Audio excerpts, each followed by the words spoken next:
सिर्फ एक दिन पहले ही वजीर आजम ने तरसीलात ज़र में रिकॉर्ड इजाफे पर कौम को बकायदा मुबारकबाद पेश की थी। IMF की कुछ शराइत हैं जो आने वाले दिनों में जिस पर अवाम को काफ़ी जो है पेन मिलेगा। प्राइम मिनिस्टर ऑफिस से जारी अलामिये के मुताबिक वजीर आजम का कहना था कि गुज़श्ता माह नवंबर में बैरून मुल्क पाकिस्तानियों ने 2.9 अरब डॉलर की तरसीलात भेजी, जो गुज़श्ता बरस के नवंबर के मुकाबले में 29% ज्यादा है। ये बैरून मुल्क मुकीम पाकिस्तानियों के हुकूमती पॉलिसीज पर बाकायदा एतमाद का इजहार है। वजीर आजम ने यह भी कहा था कि गुज़श्ता बरस के मुकाबले में रवा माली साल के पहले 5 महीने में तरसीलात ज़र 33.6% के इजाफे के साथ 14.8 अरब डॉलर तक पहुंच गई और ये तरसीलात मईशत के लिए अच्छे समरात लाएंगी। लेकिन इस ऐलान के अगले ही रोज इस वक्त तो सच्ची बात है कि एकदम फकीर की झोली है, हमारे पास कोई चॉइस नहीं है, मतलब क्या कह सकते हैं। जो दे उसका भी भला, जो ना दे उसका भी। अब इसमें एक शर्त तो यह है कि आपको गैस टैरिफ इसी माह दिसंबर के आखिर तक आपको गैस टैरिफ की एडजस्टमेंट करनी पड़ेगी और मजीद गैस की कीमतों में इजाफा करना पड़ेगा। इजाफे का इतलाक फरवरी से होगा, लेकिन उसका नोटिफिकेशन आपको दिसंबर में करना पड़ेगा।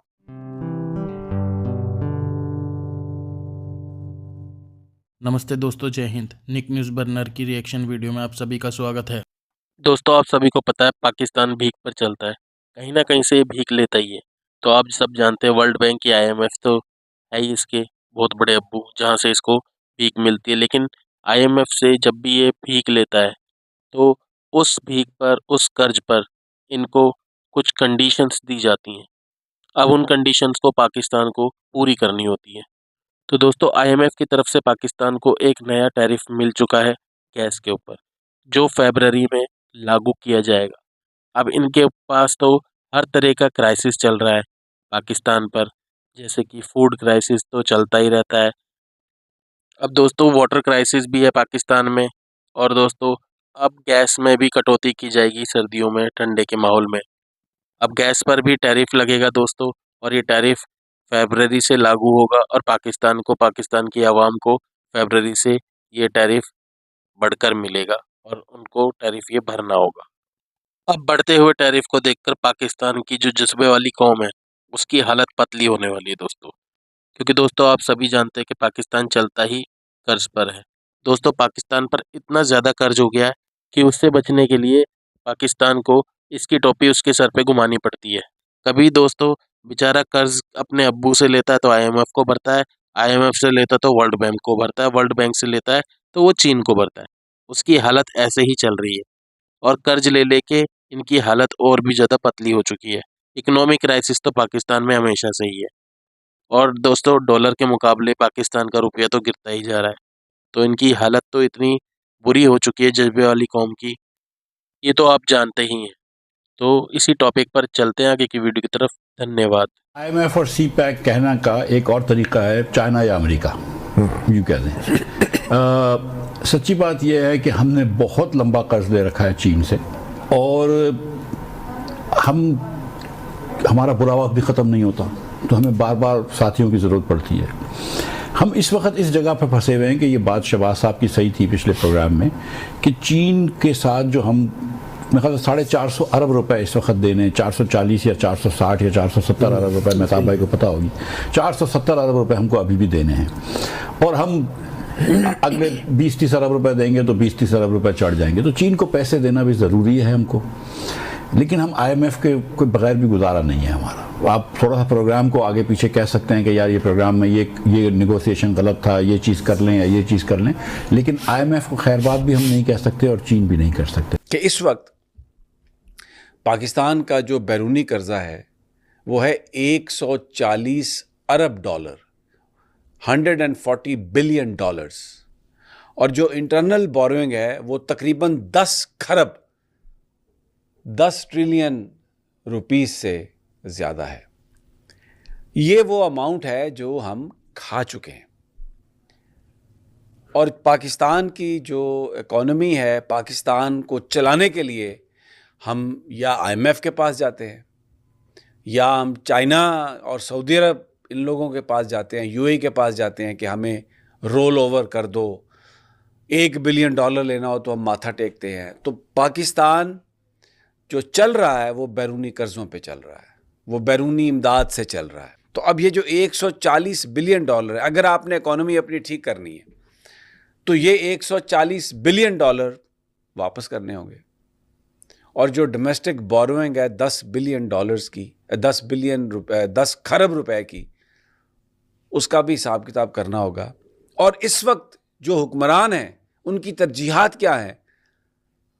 इस कर्जे से जान छुड़ाना नहीं है, पाकिस्तान के अवाम की बेहतरी नहीं है। उनका फोकस सिर्फ एक है, इमरान खान को कैसे न्यूट्रलाइज किया जाए। पाकिस्तान की एस्टेब्लिशमेंट, पाकिस्तान की फ़ौज, पाकिस्तान की एजेंसियां, पाकिस्तान की ब्यूरोक्रेसी, पाकिस्तान की political leadership minus Imran Khan, वो सब उनकी एक ही चीज़ पे फोकस है कि इमरान खान को न्यूट्रलाइज कैसे करें, इमरान खान से छुटकारा कैसे हासिल करें, इमरान खान को डिस्क्रेडिट कैसे करें। तो आपको याद होगा 1 साल कबल भी गैस की कीमतों में जो हुकूमत के डॉक्यूमेंट्स बताते हैं 1000 से 1100% इजाफा हुआ।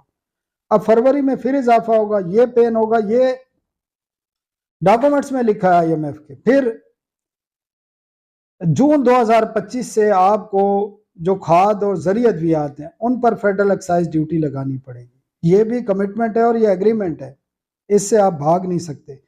जो सबसे बड़ी इंटरेस्टिंग है कि इसमें शिक है कि आपको फरवरी 2025 तक कानून साजी करनी है। कानून साजी क्या करनी है कि आपके जितने भी सरकारी मुलाजमीन हैं, चाहे वो फेडरल के हैं चाहे वो प्रोविंशियल के हैं, ग्रेड 17 से 22 तक के तमाम के, ना सिर्फ उनके बल्कि उनकी फैमिली के लोगों के जो एसेट्स हैं, बैंक अकाउंट्स हैं, तमाम तफसीलात पब्लिक करनी होंगी, पब्लिक एक्सेस होगी उसमें। ये बड़ा इंटरेस्टिंग है और ये बाउंड है, ये चीज़ें वो हैं जो कमिट की गई हैं, जो करनी है आपने। तो ये आपको नज़र आ रही हैं। फिर इसके साथ एंटी करप्शन के हवाले से कुछ इकदाम हैं जो करने हैं। प्रॉपर्टी टैक्स सूबों को रिवाइज करने हैं, बहुत ज़्यादा उनके लॉज चेंज करने हैं, ये भी है। एक और बड़ा इंटरेस्टिंग पॉइंट है, PSDP जो पब्लिक सेक्टर प्रोग्राम है फेडरल गवर्नमेंट का, उसमें सूबों के जो प्रोजेक्ट हैं उनकी फाइनेंसिंग होती रही है आपको हमेशा से। अब ये IMF से कमिट किया गया है कि सूबे खुद उन तमाम प्रोजेक्ट को एक पैसा वफाक नहीं देगा उसमें। ये तय हो चुका है। इसकी डेडलाइन ज़रूर है, इसमें थोड़ा सा टाइम लगेगा और ये भी आपको करना पड़ेगा। इसके अलावा आपका जो BISP है, आपकी जो हायर एजुकेशन कमीशन है, आपके जो हेल्थ के इश्यूज़ हैं, वो तमाम एक्सपेंडिचर भी अब सूबों को जाएंगे, सूबों ने करने पड़ेंगे। और वो मरहलावार कहा गया है, वो एक दिन में नहीं होगा। उसके लिए थोड़ा सा एग्रीकल्चर आमदन पर जो टैक्स है वो तो आपको पता है, उसकी डेट ज़रूर चेंज हुई है, वो अब 1 जुलाई 2025 से नाफिज होगा। पहले तो ये है कि पाकिस्तान को चलाने के लिए हमें पैसा बाहर से चाहिए। अब अगर किसी वजह से चाइना ये कहे कि हम आपको रोल ओवर नहीं करते, इजाज़त नहीं देते, या सऊदी अरब ये कहे कि हमने जो आपको कर्जा दिया हुआ है या रोल ओवर जो पैसे दिए हुए हैं आपके अकाउंट में रखे हुए हैं फॉरेन एक्सचेंज रिजर्व के लिए, अगर वो ये कहे कि हम उसको रोल ओवर नहीं करते, हमें वापस करें, तो हम कहाँ खड़े हैं? तो क्या होगा पाकिस्तान का, क्या होगा इन लोगों का? 25 करोड़ लोग जो यहाँ पे रह रहे हैं, क्या बनेगा इनका? दोस्तों, अगर आपको हमारी वीडियो पसंद आई है तो प्लीज़ लाइक ज़रूर करें और साथ में शेयर करना ना भूलें। और साथ ही दोस्तों, ऐसी ही लेटेस्ट वीडियो देखने के लिए हमारे चैनल को सब्सक्राइब करें, साथ ही बेल का आइकन जरूर दबाएं ताकि सबसे पहले आपको हमारी वीडियो की नोटिफिकेशन मिल सके। धन्यवाद।